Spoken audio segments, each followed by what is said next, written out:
Hello दोस्तों, स्वागत है आप सभी का हमारे YouTube चैनल एग्जाम बार में। आज 13 अक्टूबर है और सबसे पहले देखते हैं कि आज के करंट अफेयर में हम किन किन इंपॉर्टेंट पॉइंट्स पे डिटेल में बात करने वाले हैं। शुरुआत करेंगे हम अंतर्राष्ट्रीय ओलंपिक समिति से। जानेंगे कि इससे संबंधित कौन सी न्यूज थी जो कि हमारे एग्जाम के पॉइंट ऑफ व्यू से इंपॉर्टेंट होने वाली है। उसके बाद हम बात करेंगे ढोले। ढोले एक जानवर है और ये किस राज्य में न्यूज में आया था, इसके बारे में हम लोग डिटेल में बात करेंगे। फिर हम बात करेंगे राष्ट्रीय स्वच्छ गंगा मिशन के बारे में कि ये न्यूज में कल क्यों हाईलाइट हो रहा था और हमारे एग्जाम के पॉइंट ऑफ व्यू से ये किस प्रकार से महत्वपूर्ण हो सकता है। कल के दिन ग्लोबल हंगर इंडेक्स 2023 जारी किया गया है, तो इसके बारे में हम लोग डिटेल में बात करेंगे। साथ ही भारत सरकार का इस सूचकांक के प्रति क्या रुख रहा है, इसके बारे में भी हम जानेंगे।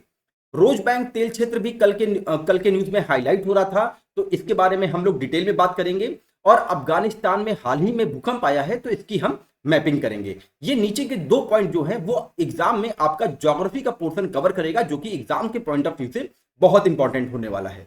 फिर हम बात करेंगे भारत सरकार संकट के समय चलाए गए प्रमुख अभियानों के बारे में, अर्थात जैसे अभी भारत और इजराइल और हमास के बीच में संघर्ष चल रहा है, तो वहां पे ऑपरेशन अजय भारत सरकार द्वारा चलाया गया है भारतीयों को वापस अपने देश में लाने के लिए। तो ऐसे विभिन्न देशों में और कौन कौन से अभियान चलाए गए हैं भारत सरकार के द्वारा, उन सब के बारे में हम लोग डिटेल में जानेंगे।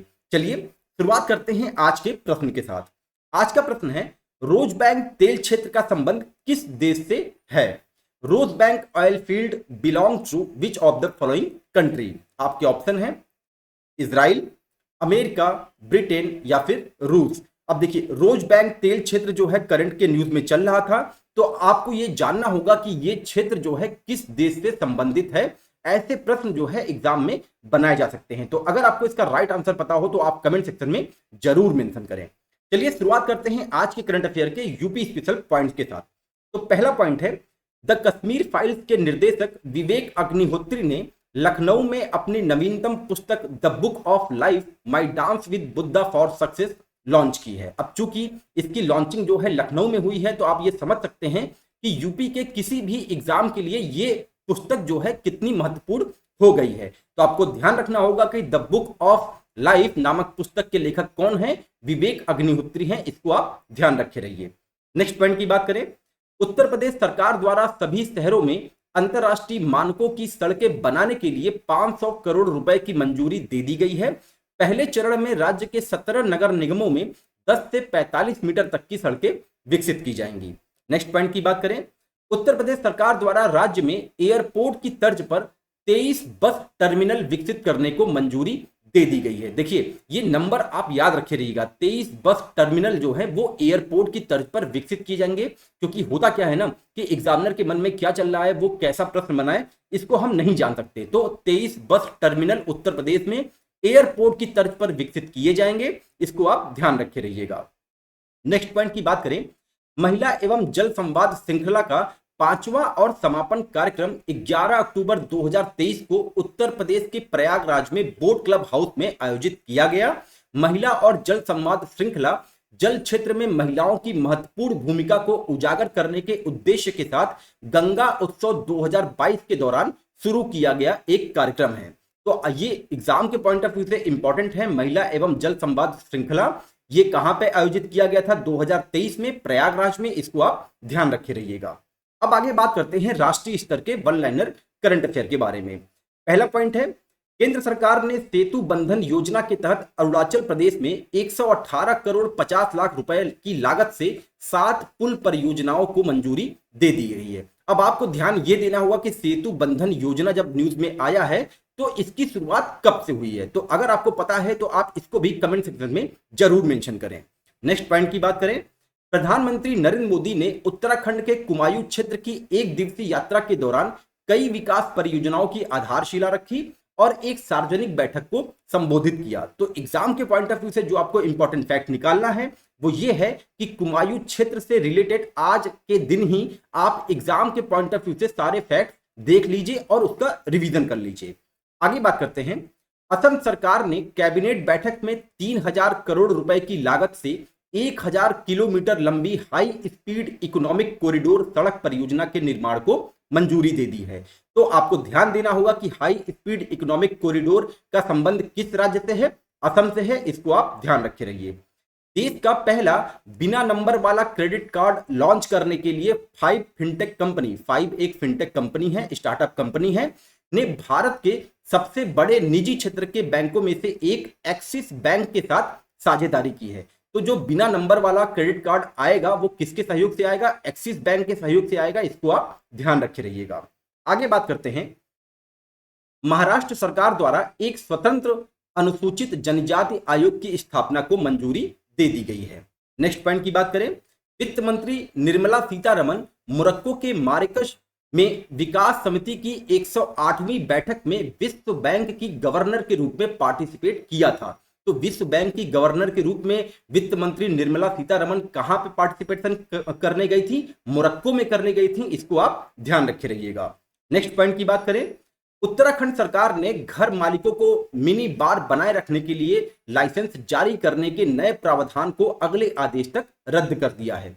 कल के करंट अफेयर में मैंने बताया था कि उत्तराखंड सरकार ने घर मालिकों को मिनी बार करने के लिए लाइसेंस के नए प्रावधान जारी किया है, जिसका कड़ा विरोध हुआ था और देवभूमि में घरों में मिनी बार की अनुमति के लिए कई लोगों ने इसकी निंदा की थी, जो कि अगले आदेश तक अब रद्द किया जा चुका है। अब आगे बात करते हैं, नीरज चोपड़ा को विश्व एथलेटिक्स द्वारा पुरुष एथलीट ऑफ द ईयर पुरस्कार 2023 के लिए नामांकित किया गया है। नेक्स्ट पॉइंट की बात करें, खुफिया रिपोर्ट के बाद केंद्रीय गृह मंत्रालय ने केंद्रीय रिजर्व पुलिस बल सीआरपीएफ को विदेश मंत्री एस जयशंकर की सुरक्षा की जिम्मेदारी लेने को कहा है। उनकी सुरक्षा वाई श्रेणी से बढ़ाकर जेड श्रेणी कर दी गई है और वह स्वतंत्र भारत के इतिहास में सबसे मजबूत विदेश मंत्री हैं।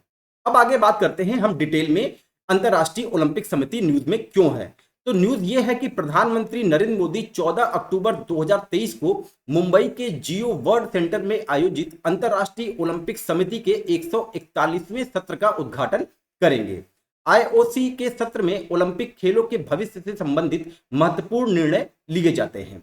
भारत दूसरी बार और लगभग 40 वर्षों के अंतराल के बाद आईओसी के सत्र की मेजबानी कर रहा है, इसीलिए आपके एग्जाम के पॉइंट ऑफ व्यू से ये इंपॉर्टेंट है। तो आपको ध्यान रखना होगा कि अंतर्राष्ट्रीय ओलंपिक समिति की जो मीटिंग हुई है वो कहां पे हुई है, मुंबई में हुई है। आखिरी बार आईओसी का 86वां सत्र 1983 में नई दिल्ली में आयोजित किया गया था। अब आगे बात करते हैं, भारत में आयोजित होने वाले आईओसी का 141वां सत्र वैश्विक सहयोग को बढ़ावा देने, खेलों में उत्कृष्टता का उत्सव मनाने और मैत्री, सम्मान और उत्कृष्टता के ओलंपिक आदर्शों को आगे बढ़ाने के प्रति देश के समर्पण का प्रतीक है। इस सत्र में अंतर्राष्ट्रीय ओलंपिक समिति के अध्यक्ष श्री थॉमस बाख, अब देखिए ये भी आपको ध्यान रखना होगा कि अंतर्राष्ट्रीय ओलंपिक समिति के अध्यक्ष कौन है, थॉमस बाख हैं, इसको आप ध्यान रख रहिएगा। तथा आईओसी के अन्य सदस्यों के साथ भारतीय खेल की प्रमुख हस्तियां और भारतीय ओलंपिक संघ सहित विभिन्न खेल महासंघों की प्रतिनिधि भी पार्टिसिपेट करेंगे।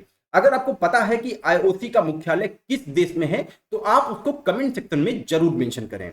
अब आगे बात करते हैं ढोले के बारे में कि ये न्यूज में क्यों हाईलाइट हो रहा था। तो न्यूज ये है कि असम के मानस नेशनल पार्क में ढोल या एशियाई जंगली कुत्ते की गतिविधि में तेंदुए के साथ सबसे अधिक अस्थायी ओवरलैप और क्लाउडेड तेंदुए के साथ सबसे कम अस्थायी ओवरलैप देखा गया है। ढोले, जिसे हम कुओन अल्पिनस के नाम से जानते हैं, एक जंगली मांसाहारी जानवर है और कैनिडे परिवार और स्तनधारी वर्ग का सदस्य है। ऐतिहासिक रूप से ढोल कथित तौर पर पूरे दक्षिणी रूस, पूरे मध्य एशिया, दक्षिण एशिया और दक्षिण पूर्व एशिया में पाया जाता है। एक अध्ययन के अनुसार भारत में लुप्तप्राय ढोल के संरक्षण में कर्नाटक, महाराष्ट्र और मध्य प्रदेश उच्च स्थान पर है। अब आगे बात करते हैं राष्ट्रीय स्वच्छ गंगा मिशन के कि ये न्यूज में क्यों हाईलाइट हो रहा था।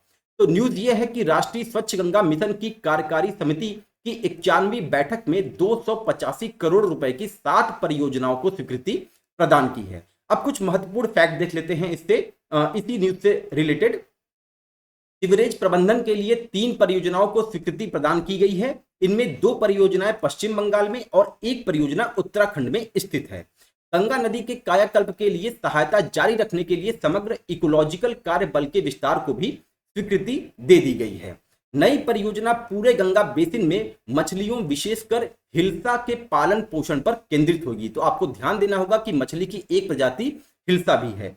आर्द्रभूमि संरक्षण के लिए मुजफ्फरनगर के कालेवाल झील, अब देखिए कालेवाल झील का संबंध किस शहर से है? मुजफ्फरनगर से है, इसको आपको ध्यान देना होगा। और प्रयागराज में नुमाइया दही झील, जिसे खेडुआ ताल भी कहते हैं, और बलिया जिले के दहतल रेवती आर्द्रभूमि के प्रभावी प्रबंधन की परिकल्पना के प्रस्ताव को भी स्वीकृति प्रदान की गई है। तो देखिए राष्ट्रीय स्वच्छ गंगा मिशन अगर आप यहाँ पे देख रहे हैं तो आपको लग रहा होगा कि ये बस मतलब कि कब शुरू किया गया, मतलब कि वैसे ही पॉइंट मिलने वाले हैं, लेकिन जब आप डिटेल में पढ़ेंगे तो आपको यहाँ पे पॉइंट मिलेगा कि मुजफ्फरनगर में कालेवाल झील है, प्रयागराज में नुमाइया दही झील है, और बलिया में देवतल रेवती आर्द्रभूमि है। और ऐसे प्रश्न ही एग्जाम में बनाए जाते हैं, तो आप इसको ध्यान रखे रहिएगा।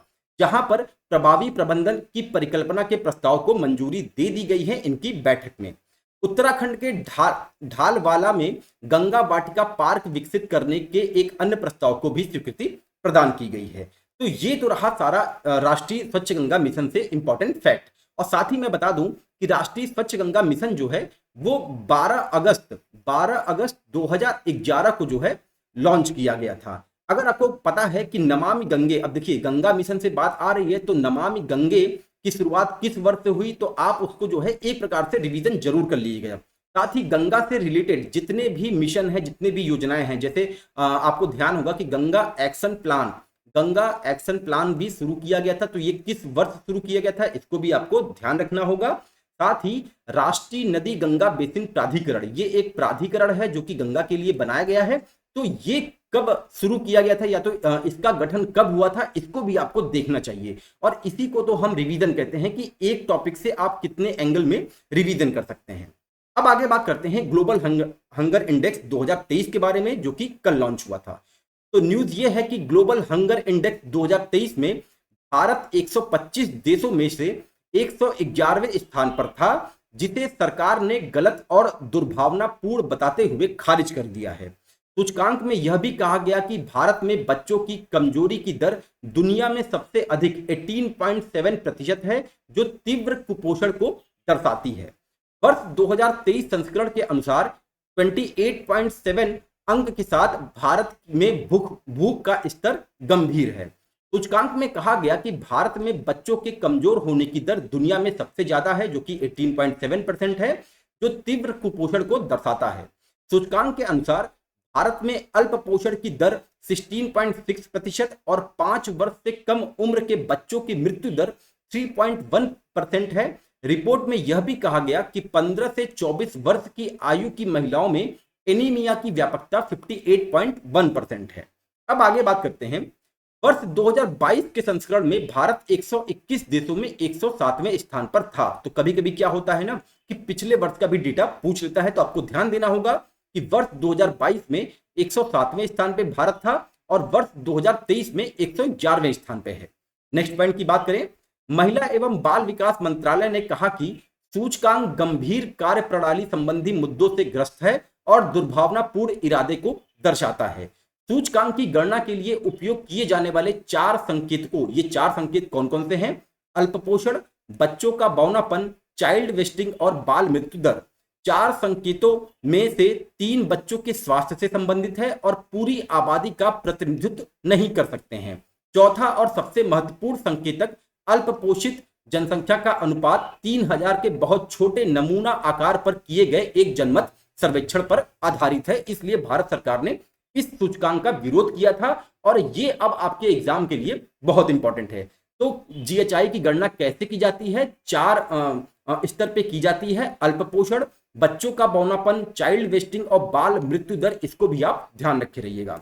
आगे बात करें, भारत के पड़ोसी देश पाकिस्तान 102वें स्थान पे है, बांग्लादेश 81वें स्थान पे है, नेपाल 69वें स्थान पे है और श्रीलंका 60वें स्थान पे इस सूचकांक में भारत से बेहतर प्रदर्शन किया है। अब आप सोच सकते हैं कि श्रीलंका में अभी क्या स्थिति थी, अभी ज्यादा नहीं 6 ही महीने पहले की बात है, और पाकिस्तान में तो मतलब कि आटा के लिए, रोटी के लिए इतनी मारा मारी चल रही है कि वो हर जगह न्यूज में छाया हुआ रहता है। तो अब इसको जो है ग्लोबल हंगर इंडेक्स में भारत से ऊपर स्थान पे दिया गया है। तो ये किस प्रकार से एक बायस्ड सूचकांक है, ये आप समझ सकते हैं। दक्षिण एशिया और सहारा के दक्षिण में अफ्रीका दुनिया के सबसे अधिक भूख स्तर वाले क्षेत्र हैं, जिनमें से प्रत्येक का जीएचआई स्कोर 27 है, जो गंभीर भूख का संकेत देता है। अब आगे ये जो है उनके वेबसाइट पे जारी एक लिस्ट था। तो टॉप के जो 20 कंट्रीज हैं उनमें बेलारूस, बोस्निया, चील, चाइना, क्रोएटिया आदि हैं, और भारत जो है 111वें स्थान पे यहाँ पे बना हुआ है। अब आगे हम बात करते हैं भारत सरकार के संकट के समय चलाए गए प्रमुख अभियानों के बारे में। तो ऑपरेशन अजय पहले नंबर पे है। ऑपरेशन अजय, भारत सरकार ने घोषणा किया है कि इजराइल और फिलिस्तीन ने से अपने नागरिकों को वापस लाने के लिए ऑपरेशन अजय लागू कर रहा है, और इजराइल में लगभग 18,000 भारतीय रहते हैं, और इसकी पहली फ्लाइट जो है भारत में पहुंच भी चुकी है आज मॉर्निंग में। तो ऑपरेशन अजय का संबंध किस संकट से है? इजराइल और फिलिस्तीनी से, इसको आप ध्यान रखे रहिएगा। दूसरे नंबर पे हम रिवीजन करते हैं ऑपरेशन दोस्त के बारे में। ऑपरेशन दोस्त 6 फरवरी 2023 को विनाशकारी तुर्की सीरिया भूकंप के बाद सीरिया और तुर्की की सहायता के लिए भारत सरकार के नेतृत्व में एक खोज और बचाव अभियान था। ऑपरेशन कवारी तीसरे नंबर को देखते हैं, कावेरी सॉरी। तो भारत सरकार ने संघर्ष प्रभावित सूडान में फंसे हजारों नागरिकों को बचाने के लिए ऑपरेशन कावेरी शुरू किया था। यह ऑपरेशन भारतीय नागरिकों की सुरक्षा वापसी सुनिश्चित करने के उद्देश्य से 24 अप्रैल 2023 को शुरू किया गया था। अब आगे बात करते हैं ऑपरेशन गंगा, जो कि 2022 में शुरू किया गया था। यूक्रेन पर रूसी आक्रमण के दौरान पड़ोसी देशों में फंसे अपने नागरिकों को बचाने के लिए भारत सरकार द्वारा चलाया गया एक निकासी मिशन था। आगे बात करें ऑपरेशन देवी शक्ति के बारे में। अफगानिस्तान से भारतीय नागरिकों और विदेशी नागरिकों को निकालने के लिए भारतीय सशस्त्र बलों का एक ऑपरेशन था, ऑपरेशन देवी शक्ति 2021 में चलाया गया था। इसको आप ध्यान रखे रहिए। कहां पे? अफगानिस्तान में। ऑपरेशन संकट मोचन, भारतीय वायुसेना द्वारा चलाए गए ऑपरेशन संकट मोचन का उद्देश्य दक्षिण सूडान से भारतीयों और अन्य विदेशी नागरिकों को निकालना था। तो ऑपरेशन संकट मोचन का संबंध किस देश से था? सूडान से था। इसको आप ध्यान रखे रहिएगा। आगे बात करें ऑपरेशन समुद्र सेतु। भारत सरकार ने कोविड-19 महामारी के दौरान विदेश में फंसे नागरिकों को वापस लाने के लिए राष्ट्रीय प्रयास के एक हिस्से के रूप में 5 मई 2020 को ऑपरेशन समुद्र सेतु लॉन्च किया गया था। ऑपरेशन राहत के बारे में बात करें, 2015 में यमनी संकट के दौरान यमन में संकट के जवाब में भारत सरकार ने यह ऑपरेशन शुरू किया गया था। तो ऑपरेशन राहत भारत सरकार ने कहां पे शुरू किया गया था? यमन में। इसको आप ध्यान रखे रहिए।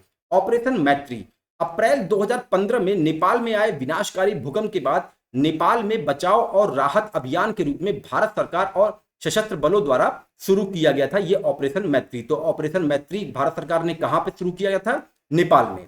ऑपरेशन करुणा, मोचा तूफान से प्रभावित म्यांमार की सहायता के लिए भारत सरकार द्वारा ऑपरेशन करुणा की शुरुआत की गई थी। तो ये जितने भी अभियान हैं ये होगा क्या, इसको आप लोग एक जगह कहीं पे नोट कर लीजिए, क्योंकि एग्जामिनर हो सकता है कि जब ऑपरेशन अजय चलाया गया है तो आपको सूची 1 और सूची 2 करके एक मिलान वाला प्रश्न दे सकता है। इधर आपको 4 अभियान दे देगा और उधर उससे संबंधित देश दे देगा। तो आपको बोलेगा कि आप इनका सही मिलान करें। तो ये सारे के सारे ऑपरेशन जो है आप अपने नोट में जरूर मेंशन करिए।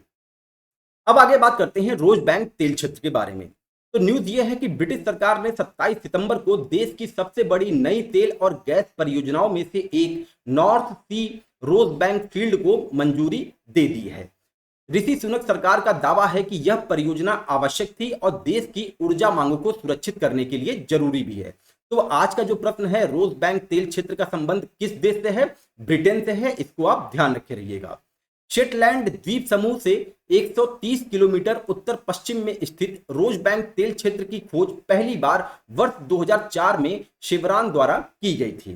परियोजना को 2 चरणों में विकसित किया जाएगा, जिसमें पहला तेल निष्कर्षण 2026 के लिए निर्धारित किया गया है। अब आगे बात करें, जलवायु कार्यकर्ता पहले से ही ब्रिटेन के जलवायु लक्ष्यों को कम करने के लिए श्री सुनक की सरकार के फैसले से नाराज हैं और कार्यकर्ताओं का कहना है कि नई पेट्रोल और डीजल कारों पर प्रतिबंध को वर्ष 2035 तक आगे बढ़ाने और घरेलू गैस बॉयलरों को ताप पंपों में बदलने में ढील देने से यूके अपने कानूनी रूप से बाध्यकारी वर्ष 2050 शुद्ध शून्य लक्ष्य को प्राप्त नहीं कर पाएगा। तो आपको यहाँ पे ये भी ध्यान देना है कि ब्रिटेन का वर्ष 2050 तक शुद्ध शून्य लक्ष्य प्राप्त करने का टारगेट है। तो ये आप मैप में देख रहे हैं, ये जो एरिया है ना, ये आपका पूरा जो है रोज बैंक तेल क्षेत्र का एरिया है ब्रिटेन में। अब आगे बात करते हैं अफगानिस्तान की, क्योंकि अफगानिस्तान में भूकंप आया है। तो न्यूज ये है कि हाल ही में उत्तर पश्चिमी अफगानिस्तान में 6.3 तीव्रता का भूकंप आया, जिससे व्यापक तबाही हुई है। अफगानिस्तान में भूकंप आने का खतरा बना रहता है क्योंकि यह यूरेशियन और भारतीय टेक्टोनिक प्लेटों के जंक्शन के पास स्थित है, जो इसे भूकंपीय रूप से सक्रिय क्षेत्र बनाता है। अफगानिस्तान दक्षिण और मध्य एशिया के मध्य एक भूमि से घिरा हुआ देश है, लैंडलॉक कंट्री है, जो एक पुल के रूप में कार्य करता है एवं भारत के क्षेत्रीय कनेक्टिविटी तथा आर्थिक एकीकरण के लिए महत्वपूर्ण है। अफगानिस्तान से संबंधित जितने भी देश है ना, वो एग्जाम के लिए इंपॉर्टेंट होते हैं, क्योंकि कई बार पूछा जाता है कि निम्नलिखित में से कौन सा देश अफगानिस्तान के साथ सीमा साझा नहीं करता है। अब आगे बात करें, अफगानिस्तान के पूर्व में पाकिस्तान, ये आप देख रहे हैं कि इसके पूर्व में पाकिस्तान है, उत्तर पूर्व में भारत है, ये आपका भारत है, और तथा चीन है, ये आपका चीन है। उत्तर में तजाकिस्तान, ये आपका तजाकिस्तान है। उज्बेकिस्तान तथा तुर्कमेनिस्तान जो है इसके पश्चिम में इसके जो है उत्तर साइड में ही पड़ते हैं, ये थोड़ा सा उत्तर और पश्चिम की दिशा में आएगा। और ईरान जो है अफगानिस्तान के पश्चिम में स्थित है। तो अफगानिस्तान से सटे हुए जितने भी देश हैं, आप आज ही उसका रिवीजन जरूर कर लीजिए। हिंदू कुश देश के पूर्वी हिस्से में पाकिस्तान और तजाकिस्तान के करीब स्थित है। हिंदू कुश वहां का एक पर्वत श्रेणी है जो कि पाकिस्तान और तजाकिस्तान के पास में स्थित है। अन्य श्रेणियों में सियाहकू, हरीरूद के दक्षिण में सहसार पर्वत, मालबंद और खाकबाद आदि भी शामिल हैं। मुख्य नदियां काबुल नदी है, जो पामीर के ग्लेशियरों से निकलकर सिंधु और अमू दरिया से मिलकर अरब सागर में मिलती है। हरीरूद नदी भी है जो अफगानिस्तान के उत्तर में बहती है। तो ये तो रहा दोस्तों आज की समसमाई की। अगर आपको ये एग्जाम के पॉइंट ऑफ व्यू से इंपॉर्टेंट लग रहा है तो आप इस चैनल को अपने दोस्तों के बीच में जरूर शेयर करें। मिलते हैं अपने अगले टॉपिक के साथ, तब तक के लिए नमस्कार, जय हिंद, जय भारत।